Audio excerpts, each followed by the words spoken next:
Hi, it's Darnell with Way of Living Recipes, and today I'm going to be grilling some boneless, skinless chicken breasts, a lot of them, in the Power Smokeless Grill XL, the 1500 watt version. So we're going to see how it does grilling chicken breasts right now. Okay, so I've got my Power Smokeless Grill XL here, and I've got 6 boneless, skinless chicken breasts. This is about 5 pounds of boneless, skinless chicken breasts here. For my seasonings, I'm going to be using some Grill Mates Montreal chicken seasoning, some Old Bay, and some freshly cracked black pepper. And as I always say, nothing in this video is sponsored. So to start, I'm going to turn the Power Smokeless Grill on. I'm going to up the temperature to 400 degrees Fahrenheit. And we're going to let that go ahead and start getting to temp. I'm also going to turn the fan on just to make sure that I've got it on now. And I've already put the water down in the bottom of it for smokelessness. If you haven't seen my initial review, be sure to see that. So apologies for that small fan noise in the background, but I always like to make sure I don't forget to turn that fan on. So basically while that's getting to temp, I'm going to put some of my seasonings all over both sides of these chicken breasts. So I'm going to turn them over this way to start and start seasoning things up. And as I said, you can use whatever seasonings you prefer when you're grilling. These are just some seasonings that I personally prefer, but you can go as basic as just salt and pepper if you desire. If you've never done a cook of some meat with just salt and pepper as the only seasonings, definitely give that a try. I know, a lot of times you're enticed to buy a lot of these seasonings, and if you find one that you like, then sure, go with it. But at the same time, make sure that you try to cook of meat with just like basic salt and pepper and see how you like it. I mean, basic salt and pepper is very good alone with nothing else. I mean, everything else as far as seasonings are basically spins on basic salt and pepper. But it's all up to you. And as many of you know from many of my videos, I put Old Bay on pretty much everything. I'm probably going to put an Old Bay on a steak, put Old Bay on a steak someday and just try Old Bay on steaks. Because I've just put Old Bay on everything else. I may as well do it on steaks too, And so I'm going to get some of this black pepper, cracked black pepper. Get that all measured out there. And if you're wondering where you can get like the pepper grinder and other things, in the video description I have my Amazon shop link, and on my Amazon shop you can find everything there, or you can just search from there to get whatever you want, and it still all helps this channel out if that's something you'd like to do. I'm going to go ahead and get the same seasonings over on this other side of my chicken breast now. And after I get them seasoned up, I'm going to put my iGrill 2 meat probe into one of them, because I'm going to be cooking kind of to temp. Basically I'm going to cook to a point where I can flip them. I think I'm going to let them cook on like one side at 400 and then see how things go. Once they get to like maybe 160 degrees or so in meat temp, then give them a flip and let them go for some more time on the opposite side and see how that turns out. I think that'll probably turn out pretty well. So just getting the rest of this Old Bay put out on them. I'm just going to put some more pepper real quick.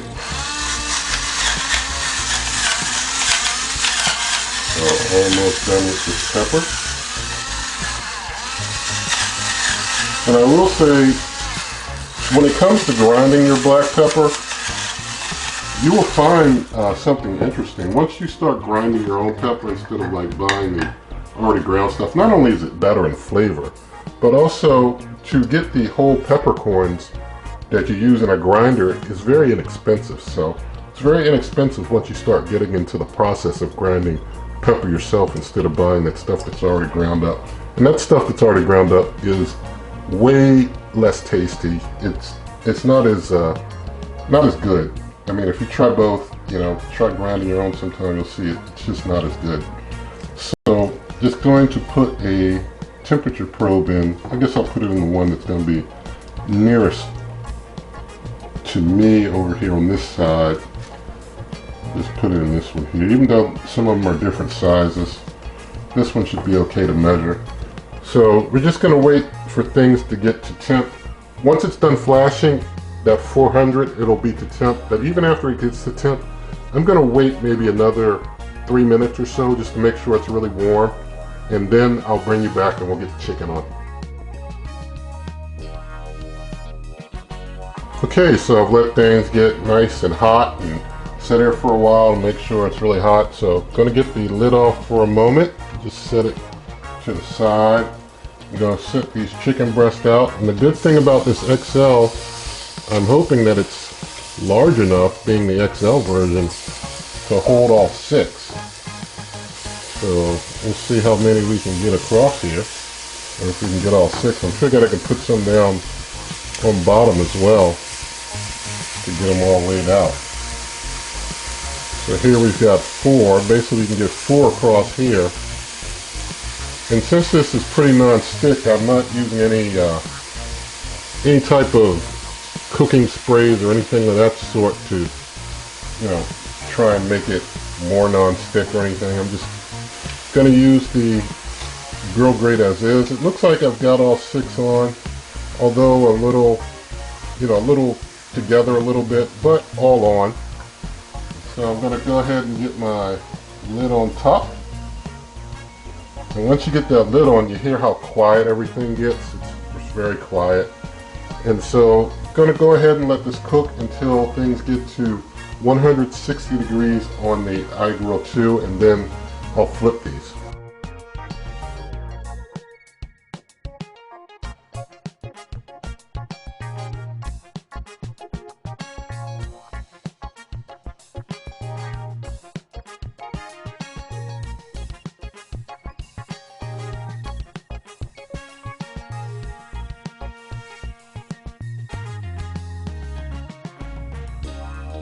Alright, so I was going to wait till they got to about 160, but they've been going for well over 15 minutes now, and so I'm just going to go ahead and turn them over now and see what kind of searing we got on that opposite side. So I'm getting the the lid off of there. I'm just going to flip these with my tongue. They're coming up pretty easy. We got some decent searing. We already got some decent searing on that side, so just going to basically get them all flipped over now. That one looks pretty good. So it's doing a good job of the indoor grill thing.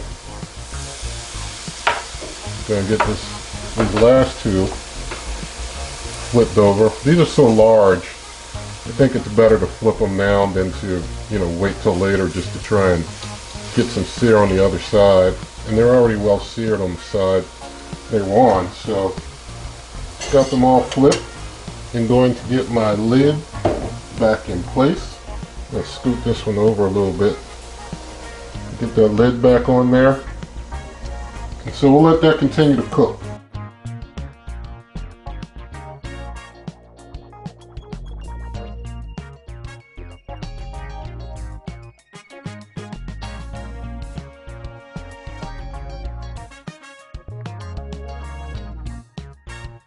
Alright, so things have been going for almost 30 minutes now. I'm finding something interesting as these cook. There's been, although it's a smokeless grill, steam comes out the side vents.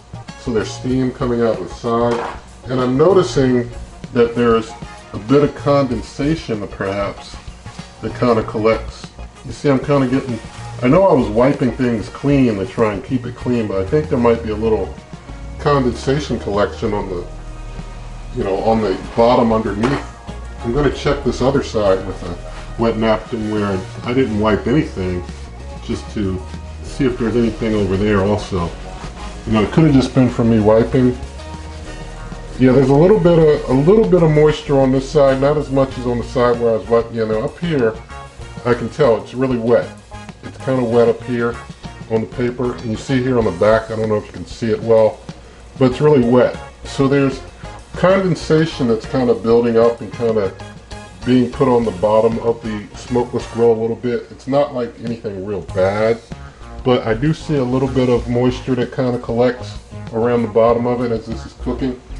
I'm going to basically let these cook until they get to about 170 for this one that's on the meat probe, just to ensure that they're all really done. So once they get to 170, once this one gets to 170, I'll stop, check them all, get them all off the grill.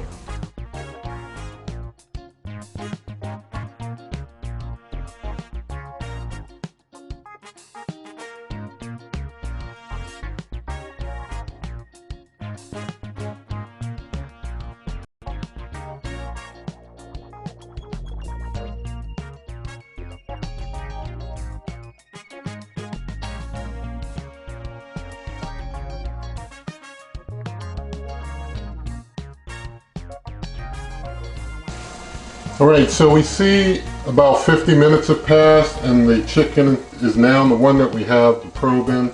Well, it's teetering between 164, 165, but basically about 50 minutes to get to 165 for one of them. I'm going to let them go a little further, like I said, to 170, just to make sure all of them are really well cooked. But keep in mind, this is 5 pounds of chicken, so you know, this is 6 large chicken breasts. So it's taking almost an hour, and so we're going to let this continue, and I'll get them off in a moment.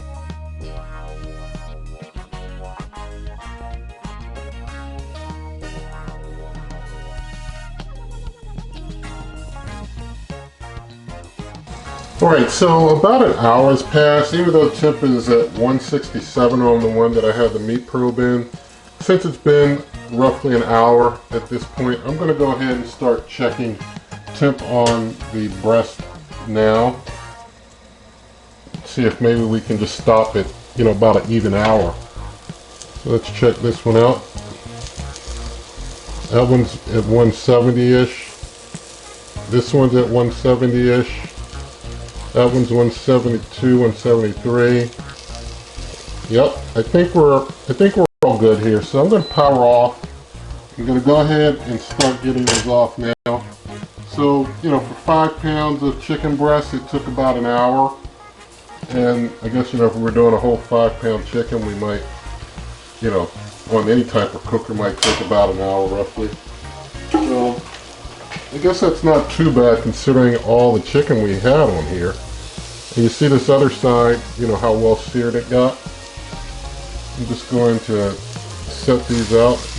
I guess I'll put them, I'll show you the seared side, you know, that's more, has more of that char effect on there. That Maillard reaction going on. We'll display that side of them. So, got a lot of sizzle going on. And, you know, even though they got really well charred, we don't have any, you know, real issue with smoke because it's a smokeless grill. So I'm just going to let these set for about just 5 minutes, and then I'll bring you on back. We'll cut, plate, and taste test. Alright, so things have had just a little time to rest, and I'm going to get one of these big ones here, and well, they're all big, but just want to cut into one of the ones that looks kind of larger than the rest. And you can kind of see in there, looks pretty good. I'm just going to cut a piece off for the taste test. It looks like it's kind of a medium moisture level here. I wouldn't say that it's, you know, super, you know, juices popping out juicy, but at the same time it's there is some juice I'm seeing in there. There is some. So going to go ahead, get the camera moved, and we'll do a taste test. Alright, so here's our chicken. I'm going to taste test this big piece here.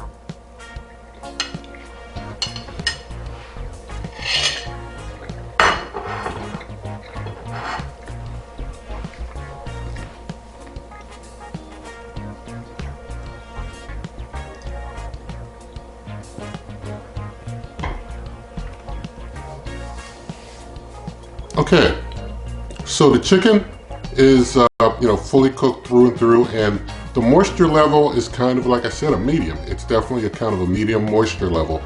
It's not as moist as chicken grilled on like the New Way Primo grill oven or in an Instant Pot, but it's kind of like maybe you would get from an air fryer as far as the moisture level. Probably, you know, kind of about that range. Yeah, probably about the air fryer range of moisture as far as, you know, how moist things are. And it was only cooked up to, you know, a little above, they all were a little above 165, but not much. So, you know, I think that this cooker, even though it's getting the smoke out, it seems like you know, it's not locking in a whole bunch of moisture to keep things super moist while it's cooking either. So it does cook up the chicken well. It does give a nice searing, gives the nice grill mark. The medium moisture level is an indication that you want to definitely pull your food off when it's done. You want to use that meat probe during the cook. You don't want to overcook stuff in this, or I think it'll get pretty dry. But it turns out well if you get it off in time, so it turned out good. And you know, for 5 pounds of chicken, took about an hour. And you know, for 5 pounds, that's a lot of chicken. So it did cook up, you know, 5 pounds of chicken in an hour. So it's okay. And so with that, you'll be able to find this recipe and others on my blog at superwaveovenrecipes.com. You can also find in the video description the recipe and a link to a printable version as well.